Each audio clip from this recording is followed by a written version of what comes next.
If you're a mid to high handicap golfer, sometimes your golf game can just disappear and you have no idea how you used to shoot some decent scores.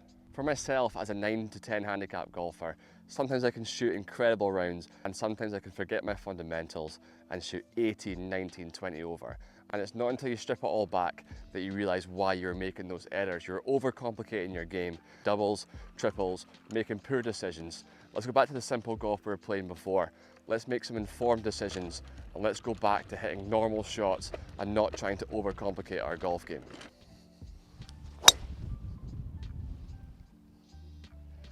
Okay, so it's actually pretty close to this bunker. I wanted to play left side of it, but the wind is stronger than I thought, so I'll take that into account as a mental note going into the rest of this round. So, false front on the left side of the green, so I do not want to go there, so I'm going to aim to the right.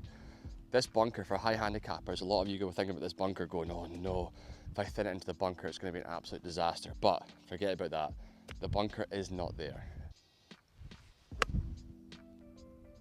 Yep, so it should just filter down there. Okay, middle of the green, 2-putt from there, that'd be a fantastic start to the round.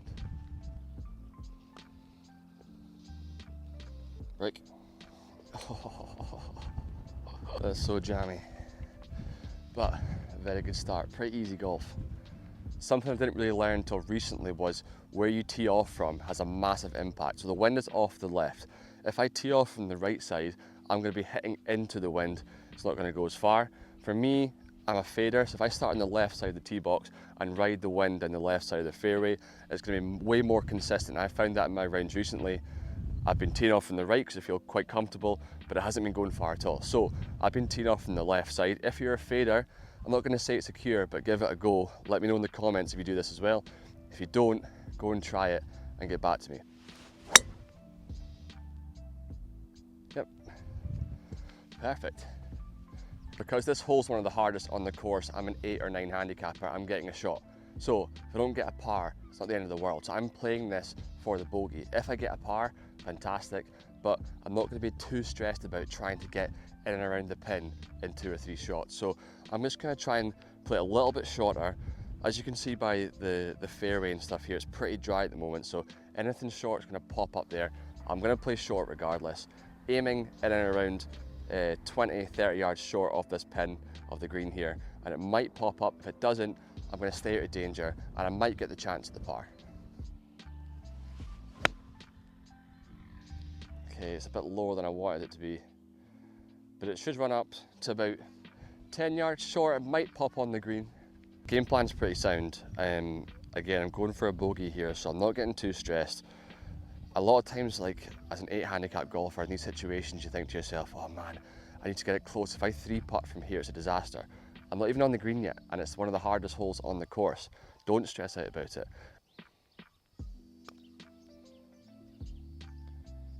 Okay, didn't really, I think it starts to move at the end there. I'm gonna have a little bit of a tester, but I've got a chance for the par on one of the hardest holes.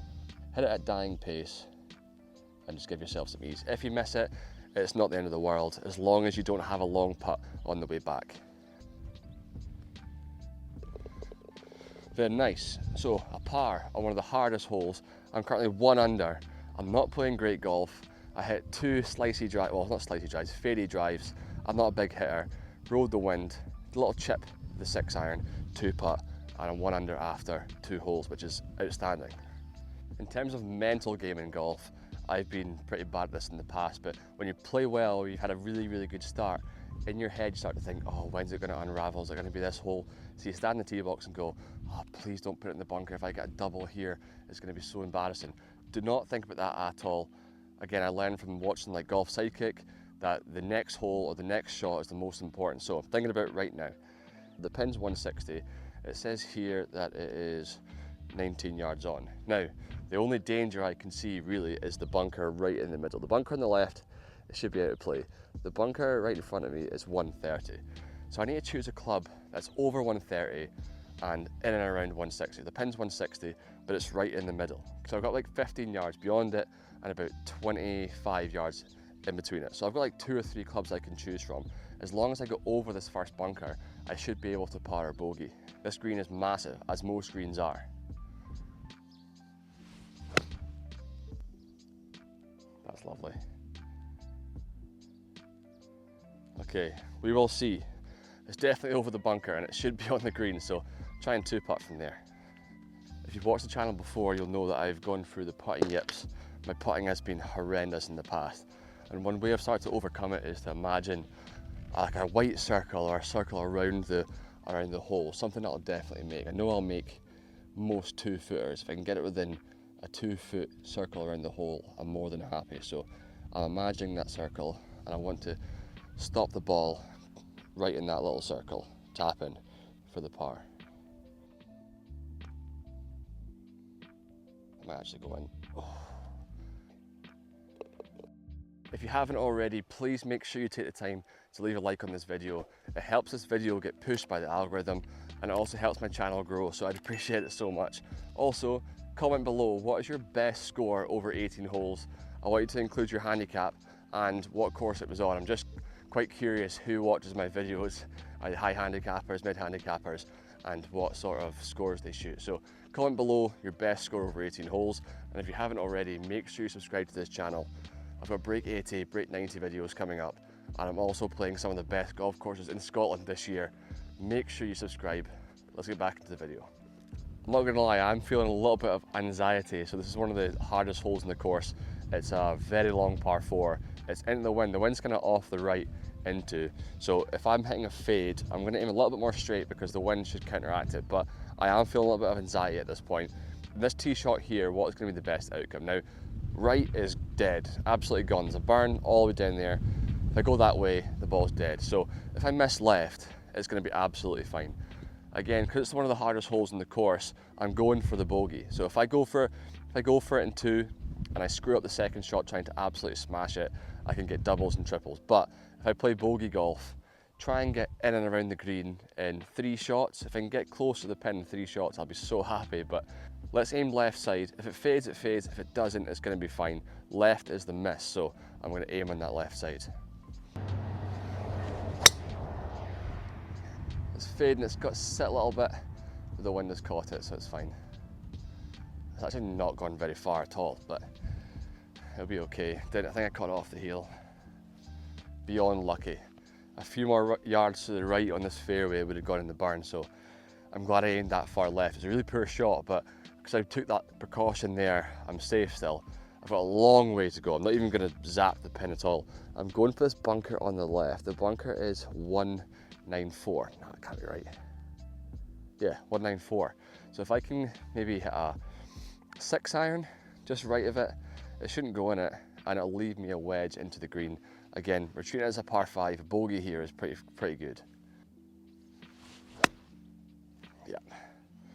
And I should have a wedge from there. 120. I'm just gonna hit a really easy pitching wedge. Again, I'm playing kind of into the wind. I'm gonna play it on the right side. So I'm playing just a touch into the wind, so it shouldn't go as far. It kind of feels like it's a bit too long. I think, because it's quite bare, I think a pitching wedge might go long. I think I'll hit a gap wedge just short. I think if I stood over that with a pitching wedge, I wouldn't have liked it. So going with the gap wedge, if it lands a bit short, it's gonna be better than going long and having a difficult shot in.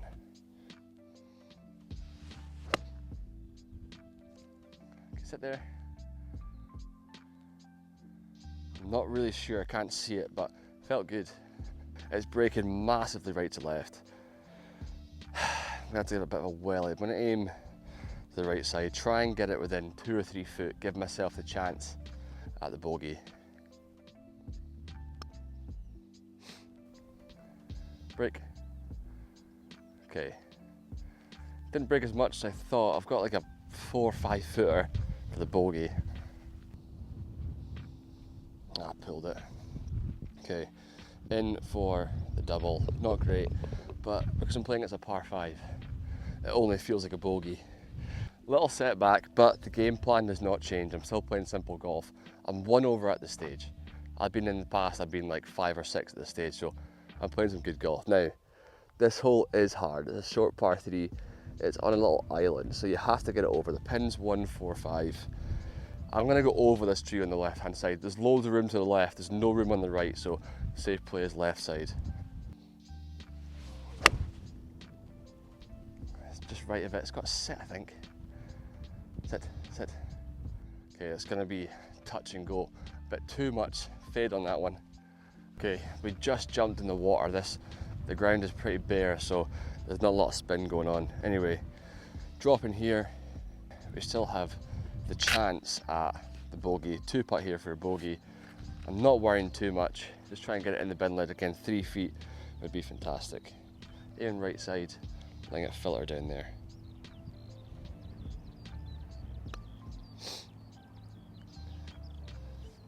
In there. Oh, bit far to the left. Up the hill, right to left. Be confident at it. This is for the 4. Let's go. Come on. That's huge. Counting my lucky stars there, could have been 2 doubles in a row.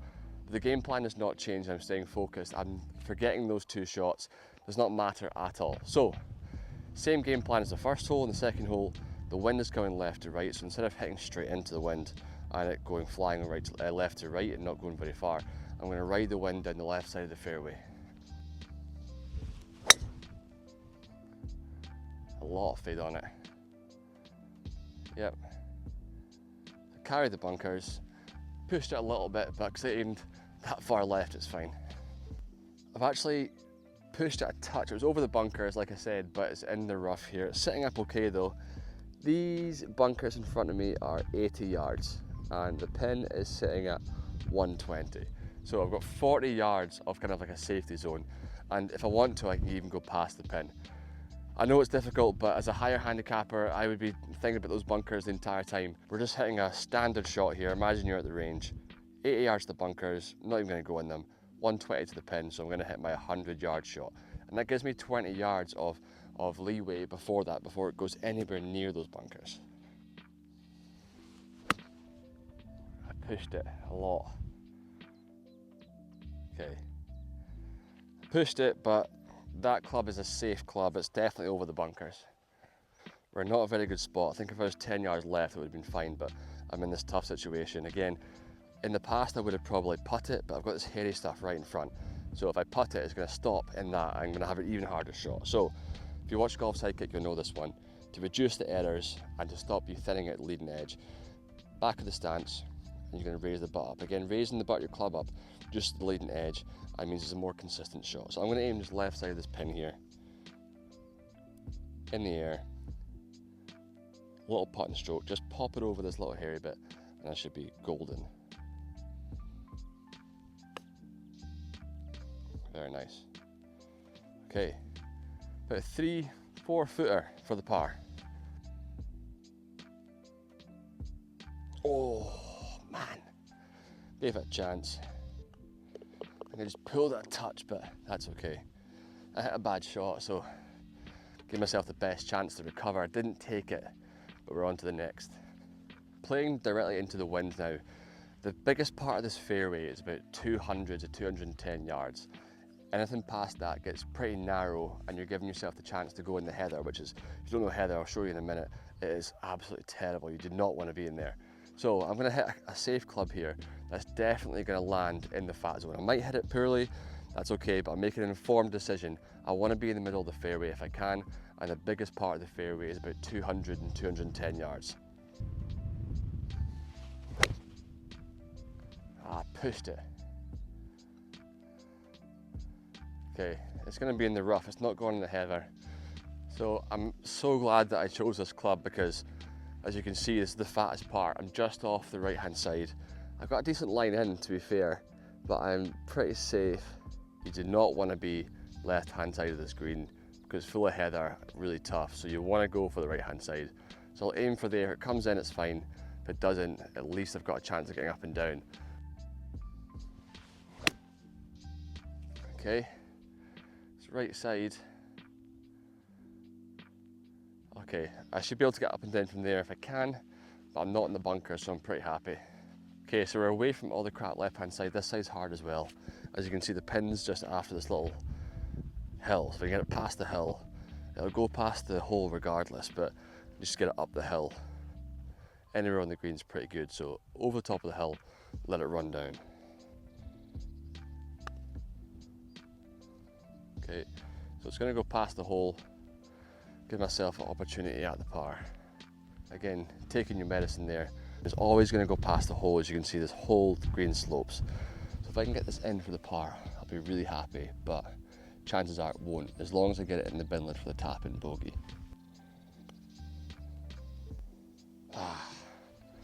I played it outside, thought it was going to break. It didn't. Tap in for the bogey, and we're still on track to break 80. It's going to be tight, but we're giving ourselves every chance. Yep, spot on, right in the middle. After our rut of weird tee shots, we're actually in quite a good spot. We're quite far back because the wind's coming into us a little bit, but it's quite gettable. The pin is sitting at 200.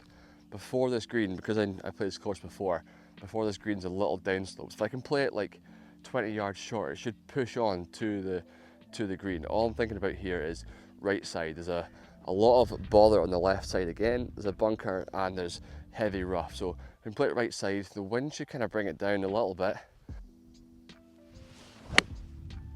Oh, it's absolutely perfect. It might be long. That'll be interesting because that came out super hot, but it was the exact shape I wanted. Little low draw. It should be in and around the green. Let's see if we can two-putt that for the par. But again, just keeping the doubles and triples off the scorecards gives you a chance at breaking 8. If you can sprinkle pars in and amongst that, it's great.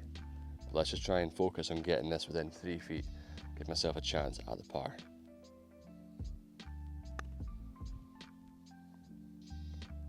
Break. Okay, bin lid, more than happy with that. We had no disasters other than the double bogey, but that was a really, really tough hole. And at this stage, I'm more than happy to be where I'm at score-wise. You can see by my game, I'm not swinging overly well. I don't hit it very far apart from that shot there, and I'm still managing to post a decent score. This is an absolutely true and honest round. I wouldn't make anything up. As you can see, I've shown you the doubles and the bogeys and stuff. I could have easily just kicked the ball in or said, oh no, and just re-teed it, but I'm showing you that even when you're in a rut and you're not playing very well, you can still post a decent score. I'm playing some really poor golf and I'm still getting bogeys. I'm giving myself the opportunity for pars. I haven't been taking them, but I'm keeping my score afloat. It's not a disaster yet. What can happen is you can get a hot streak, so I can go and par the next 3 or 4 holes, and then I'm really on to break 80. As long as I keep myself afloat and I don't do anything silly, stick with the game plan, I should break 80, if not, be very close. If you've seen my Instagram before, you'll know that I hate this hole so much. It ruins my scorecard all the time, doubles, triples. I have to make sure I get on the green. The pin is 155, the front is 130. All the space is right side of the pin, so I have to try and get up there. The left side's too narrow. Again, if I miss this green, you should be bogeying, but you do have the chance to double, so I need to really concentrate here and get the mental block out of my head.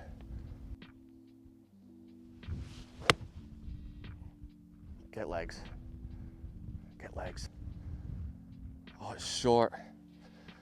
It's short. Oh no. We were inches from glory. I think it was honestly about a foot or two to make it on the green. We have not, so it's now time to not compound the errors. Let's just get it up on the flat bit. There's actually the steepest part as well. I kind of wanted it to, if I was going to miss, I wanted it to roll there because it's not flat obviously, but it's flatter than this. It's really steep. So I have to give this a welly. Up the right hand side, it should filter from the side of the bunker into the left.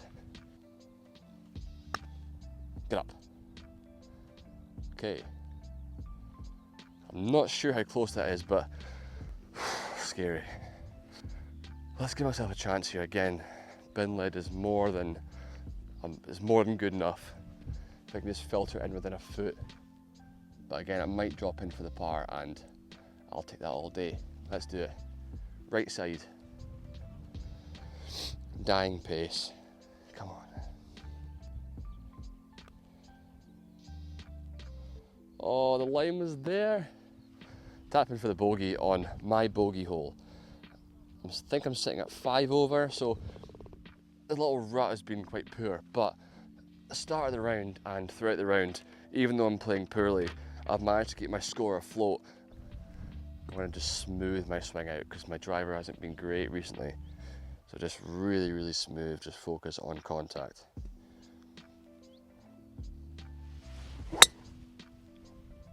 gone left. That's good. We're very left. Luckily we've got a decent lie, but I can't see the pin, so mentally it's tough, but I know the yardage. I went up there, it's about 90 yards. Playing it into the wind a little bit. 52 degree, obviously got left over here, but as a high handicapper, I know it's difficult again, but that bush isn't even there. There's no way you're gonna hit that bush. As long as you hit a nice contact, normal shot, you're gonna hit your yardage. If I can get it on the green, fantastic. Anywhere around the green is pretty good in this spot. I think I pulled it, but it felt good. We're playing some really poor golf and we're still shooting a decent score. So the game plans, the proof's in the pudding. As an average golfer like myself with an average golf game, I'm still able to score well sometimes. I scored 6 over a couple of weeks ago, and again, my driving was terrible, but my game plan in and around the green was pretty good. Hit into the safe zones. I knew right was dead. I knew left was okay. Hit in the left side. I pulled it a touch, but I've now got a chance at the 2-putt.